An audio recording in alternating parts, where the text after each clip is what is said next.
Hi students, my name is doctor Reena Gupta और ये हमारा सेकेंड लेक्चर है ऑन द इलेक्ट्रोकेमिस्ट्री।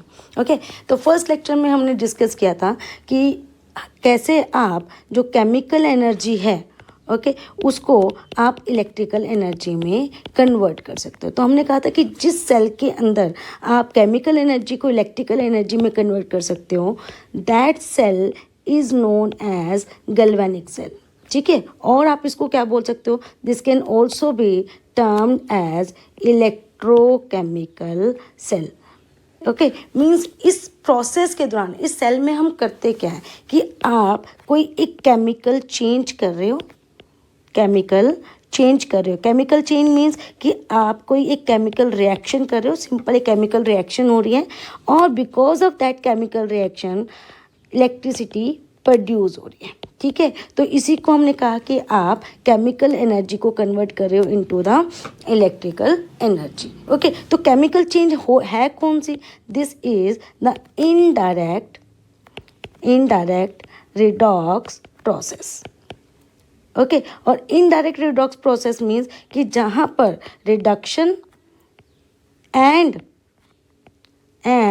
ऑक्सीडेशन क्या हो, that took place in separate containers.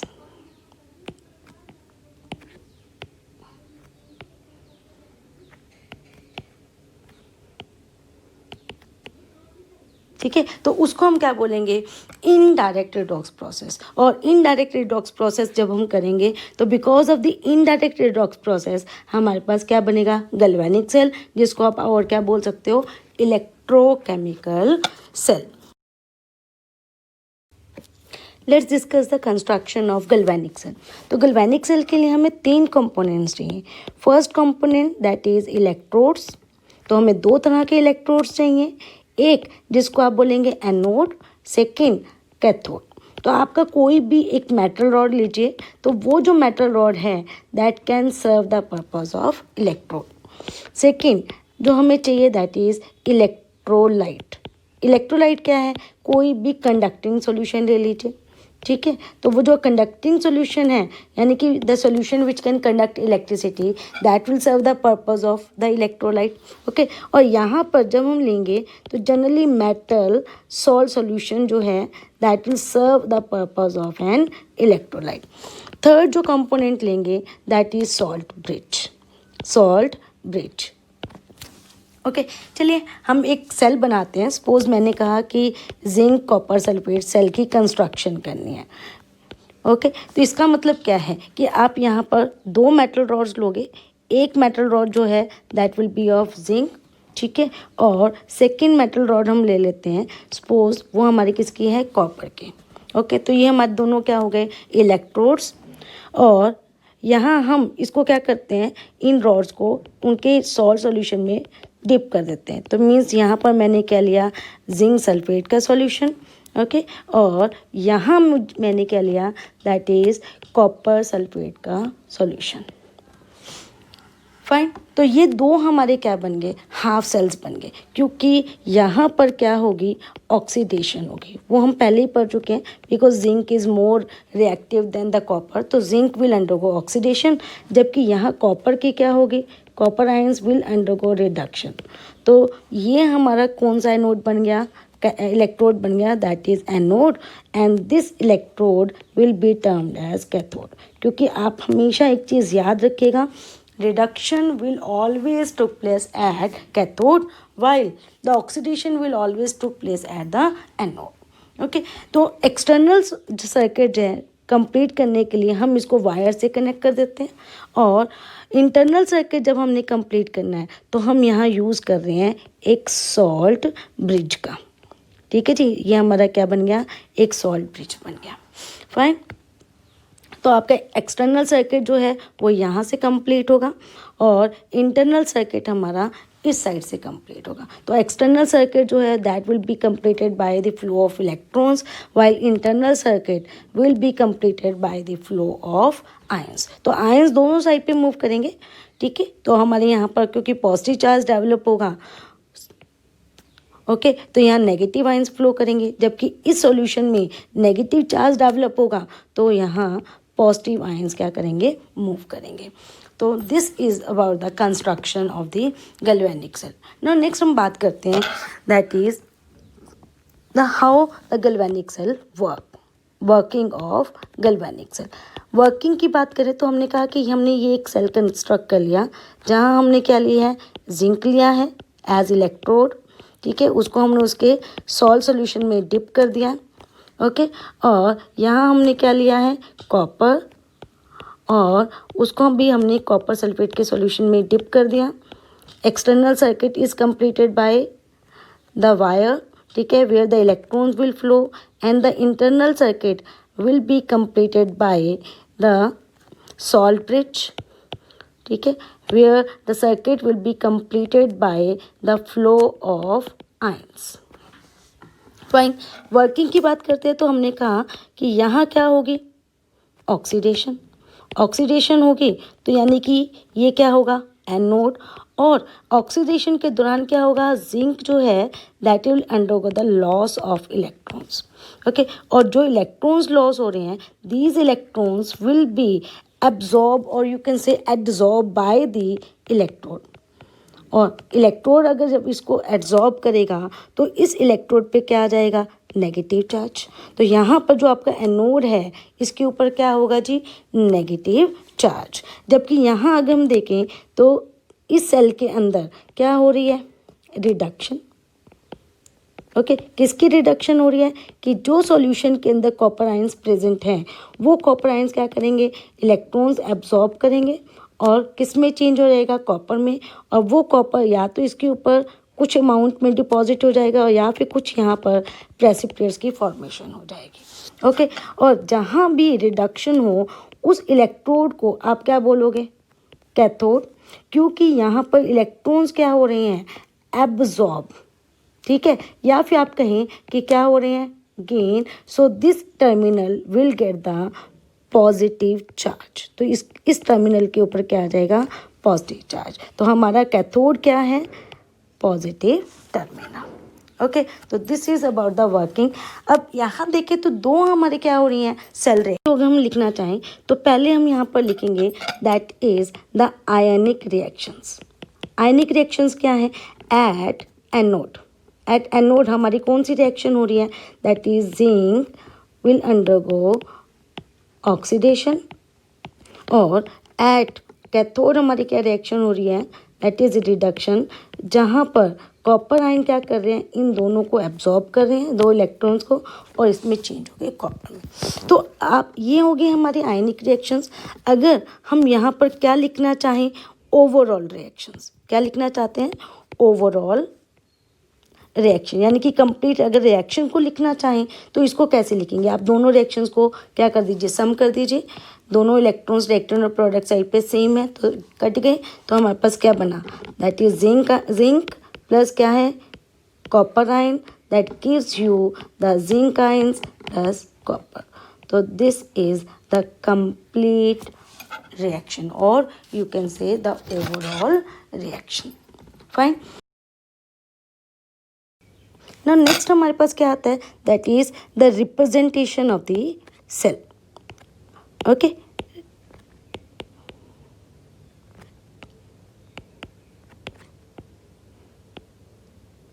तो आपने जैसे कोई एक जिंक कॉपर सल्फेट सेल हमने लिया, ओके। तो इस सेल को अगर हम ध्यान से देखें तो ज़रूरी नहीं कि आपने हर बार एक डायग्राम बनानी है बड़ी सी और तो आप सेल को रिप्रेजेंट कर सकते हो कि कहाँ ऑक्सीडेशन हो रही है, कहाँ रिडक्शन हो रही है। नहीं, आपने यहाँ क्या करनी है, सिम्बॉलिक रिप्रेजेंटेशन करनी है, यानी कि simple with the help of symbols आप एक कंप्लीट सेल को क्या कर दोगे, रिप्रेजेंट कर दोगे। तो अगर हम सेल की बात करें तो हमने कहा कि सेल में सिर्फ दो ही चीज़ें हैं, एक हाफ सेल्स, ठीक है, और दूसरा सॉल्ट ब्रिज,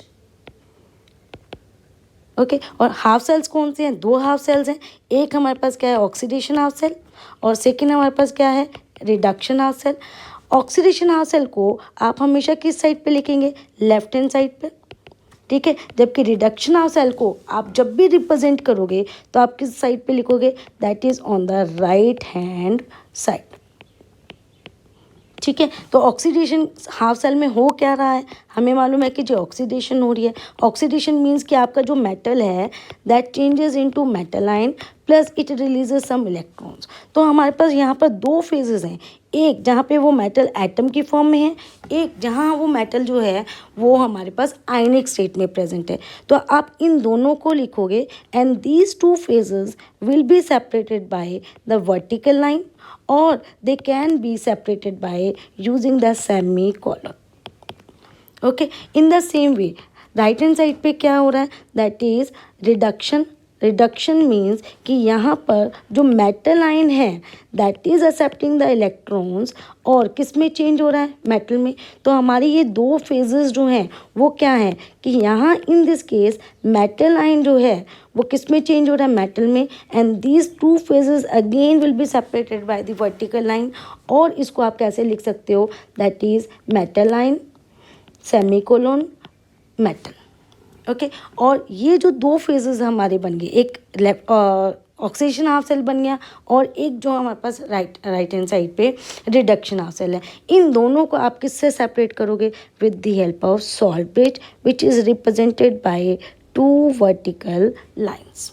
ठीक है। तो how we can represent the zinc की बात करें, जिंक कॉपर सल्फेट की, तो यहाँ पर जो जिंक है that changes into zinc sulphate. ठीक है, while copper changes into copper sulphate. ठीक है, and these two are separated by the two vertical lines that is a salt bridge.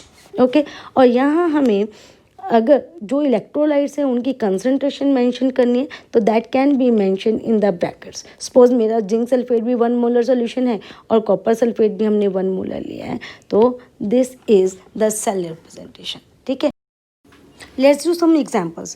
देखिए फर्स्ट एग्जाम्पल क्या है कि a cell is prepared by dipping the copper rod in 1 molar copper sulphate.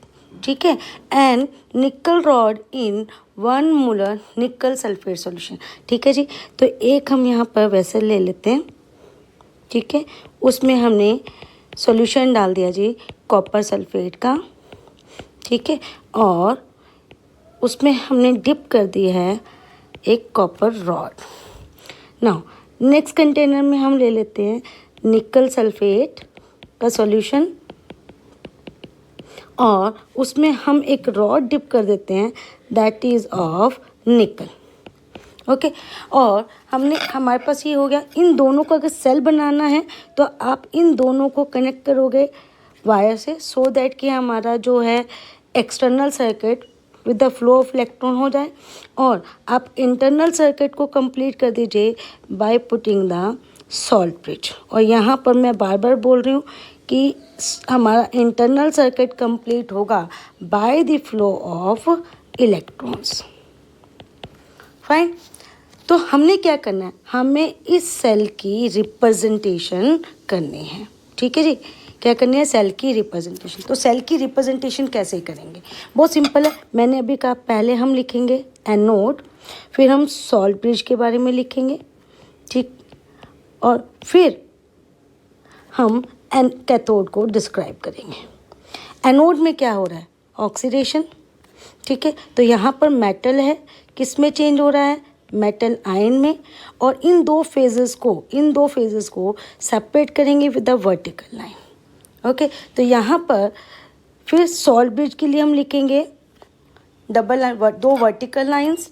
Cathode के लिए क्योंकि यहाँ reduction हो रही है तो हम यहाँ पर कहेंगे कि जी हमारा जो मेटल आयन है वो किस में चेंज हो रहा है, मेटल में। ये दो जो हमारे फेजेस हैं they are again separated by a vertical line. Okay, अब यहाँ ये देखना है कि कौन ऑक्सीडाइज हो रहा है, कौन रिड्यूस हो रहा है। तो copper being the more reactive than निकल। ठीक है, तो इसलिए ये हमारा किसका पर्पस सर्व करेगा, एनोड का, while nickel will serve as cathode.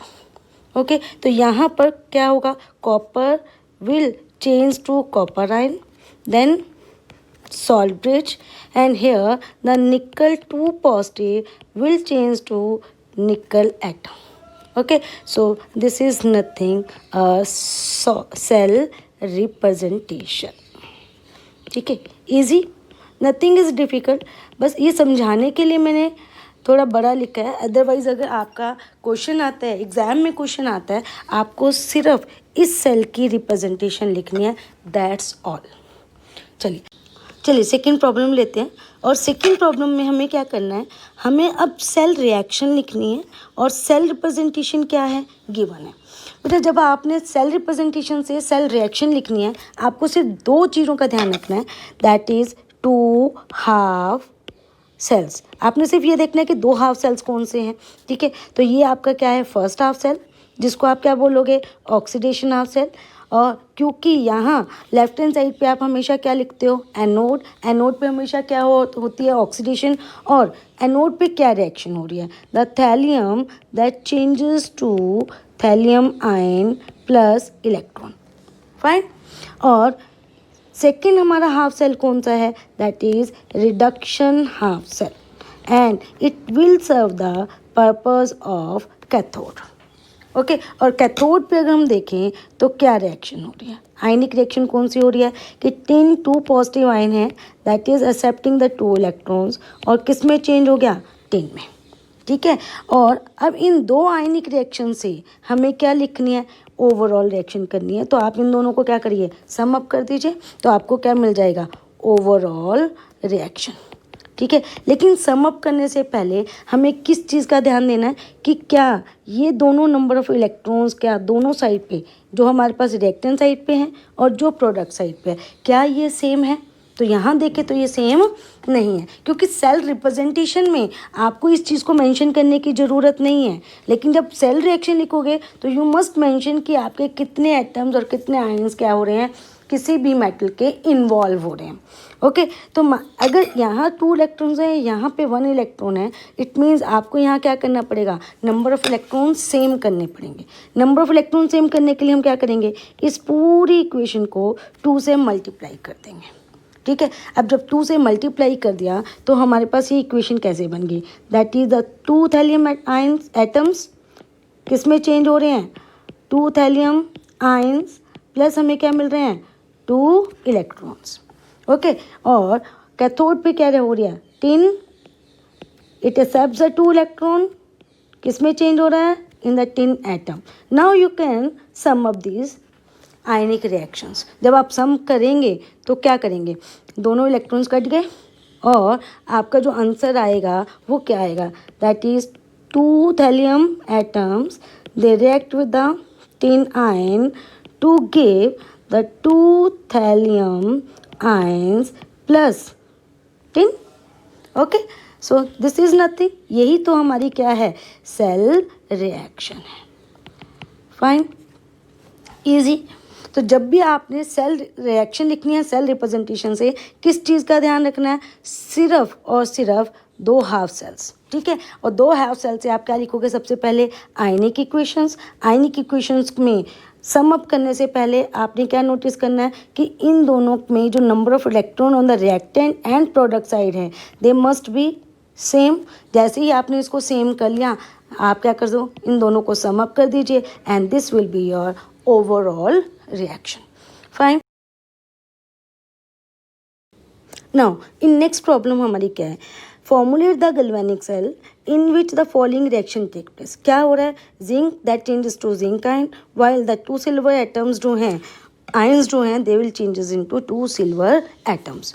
और हमारा क्वेश्चन क्या है कि state which one of the electrode is negatively charge. First of all negatively charge, तो आपका कौन सा आंसर अगर मैं लिखूं तो कौन सा इलेक्ट्रोड जो है वो नेगेटिवली चार्ज होगा, ठीक है। नेगेटिव चार्ज इलेक्ट्रोड कौन सा होता है, दैट इज एनोड, क्योंकि आपको मालूम है कि एनोड पर ही तो ऑक्सीडेशन होती है, और जब ऑक्सीडेशन होगी तो यहाँ पे इलेक्ट्रॉन्स रिलीज होंगे and these electrons will be absorbed by the electrode and that's why this electrode will get the negative charge, fine। तो आपने सिर्फ यहाँ पे ये चीज़ चेक करनी है कि एनोड यानी कि ऑक्सीडेशन का पर्पस कौन सॉल्व कर रहा है। तो डेफिनेटली यहाँ जिंक जो है that undergoes oxidation, that undergoes the loss of electron, ठीक है। तो it will serve as anode, समझ में आ गया। तो हमारा ये वाला जो इलेक्ट्रोड होगा, ठीक है, वो नेगेटिव चार्ज होगा। पहली बात जो क्वेश्चन में पूछा है। सेकंड, अगर आपने बताना है कि इनमें से कौन सा है, तो जी हमारा zinc electrode will B negatively charge. Okay fine. चलिए अब हम बात करते हैं हमारे सेकंड पार्ट की। सेकंड पार्ट वो कहता है कि reaction taking place at each of the electrode, कौन से इलेक्ट्रोड पे कौन सी रिएक्शन हो रही है, ठीक है। तो हमें मालूम है कि जी दो ही हमारे पास इलेक्ट्रोड है, एक इलेक्ट्रोड हमारा एनोड है, सेकंड हमारा कैथोड है, ठीक है। ये हमारा सेकंड पार्ट है। एनोड पे क्या हो रहा है, zinc that changes to zinc ion plus it releases 2 electron. और कैथोड पे क्या हो रहा है, 2 silver ions they are accepting the 2 electrons, और इसी वजह से हमें क्या मिल रहे हैं, 2 silver atoms. So this is the answer of the second part of the question. Now next हमारे पास आ जाता है कि the carriers of the current within the cell. Fine, carrier कौन है ये तो बताने की जरूरत ही नहीं है, क्योंकि हर एक सेल के अंदर जब भी हमने एक सेल बनाया है तो मैंने बार बार एक ही चीज़ लिखी है कि आउटर सेल, अगर हम एक्सटर्नल सर्किट की बात करें तो वहाँ हमारा कैरियर कौन है, इलेक्ट्रॉन्स, ठीक है। जबकि हमारा जो इंटरनल सर्किट की बात करें तो हमारा करंट कैरियर कौन है, दैट इज आयंस। फाइन। तो यहाँ पर हमारा करंट कहाँ से कहाँ फ्लो कर रहा है, हमेशा याद रखिएगा, current always electron always move from anode to cathode, okay. जबकि हमारा जो करंट फ्लो करेगा, जिसको आप क्या बोलते हो, कन्वेंशनल करंट, ठीक है, वो किस डायरेक्शन में, that always move in the opposite direction of the flow of electrons. Fine. चलिए एक और प्रॉब्लम ले लेते हैं, ठीक है। तो हमारी नेक्स्ट प्रॉब्लम क्या है, नेक्स्ट प्रॉब्लम है कि in galvanic cell the following reactions occur, ठीक है। क्या रिएक्शन हो रही है, सेम वही रिएक्शन है जो हमने पहले ली थी कि zinc changes to zinc ion while silver ion changes to silver. तो ये हमारी क्या हो रही है, एक रिडॉक्स रिएक्शन हो रही है, ओके। तो उसने बोला is the direction of flow of electron from silver to zinc और जिंक टू सिल्वर। भाई ये बात हम पहले ही कर चुके हैं, ठीक है। इलेक्ट्रॉन जो हैं वो कहाँ फ्लो करते हैं, इलेक्ट्रॉन्स इन गैल्वेनिक सेल, याद रखिएगा, electrons in galvanic cell always flow from anode to cathode, ठीक है। क्यों, क्योंकि हमारा एनोड नेगेटिवली चार्ज है और कैथोड हमारा पॉजिटिवली चार्ज है, ठीक है। और यहाँ पर क्योंकि जिंक की क्या हो रही है, ऑक्सीडेशन, ठीक है, और सिल्वर की क्या हो रही है, रिडक्शन, ओके। तो इलेक्ट्रॉन यहाँ से यहाँ फ्लो करेगा, इट मीन्स कि हमारा आंसर क्या होगा, हमारा आंसर होगा the electron will flow from zinc to silver, ठीक है। So what will be the answer, the zinc to silver, electrons will flow zinc to silver. लेकिन ध्यान रखना, अगर वो पूछे कि करंट किस साइड पे फ्लो कर रहा है, ठीक है, और कन्वेंशन करंट मैंने अभी बोला that always flow opposite to the flow of electron, तो हमारा जो करंट फ्लो करेगा, कौन सा कन्वेंशनल करंट जो आप लेते हो, ठीक है, वो कहाँ से कहाँ फ्लो करेगा, that is from silver to zinc. Fine. चलिए अब हम बात करते हैं नेक्स्ट पार्ट की, सेकंड पार्ट की हम बात करें, ओके। तो सेकंड पार्ट वो क्या कहता है, how the concentration of zinc ions and this is and silver ions will be affected when the cell functions. तो आप ध्यान से देखिए बेटा, हो क्या रहा है, जब यहाँ पर एक सेल रिएक्शन हो रही है तो जिंक किस में चेंज हो रहा है, जिंक ऑक्सीडाइजेस, ठीक है। और जिंक अगर ऑक्सीडाइज हो रहा है तो कंसंट्रेशन को क्या हो रहा है, जिंक ऑक्सीडाइज हो रहा है तो जिंक आयन बन रहा है, जिंक आयन बन रहा है तो जिंक आयन की जो कंसंट्रेशन है वो क्या हो रही है, इंक्रीज हो रही है, ठीक है। जबकि यहाँ पर अगर कैथोड की बात करें तो कैथोड पर क्या हो रहा है, जो सिल्वर आयन है दैट अंडरगोज द रिडक्शन। अब जब रिडक्शन हो रही है तो सिल्वर आयंस क्या हो रहे हैं, यूज अप। अब अगर ये यूज अप हो रहे हैं तो इसकी कंसंट्रेशन क्या हो जाएगी, decrease, Fine. Okay, so this is the end of the topic. Next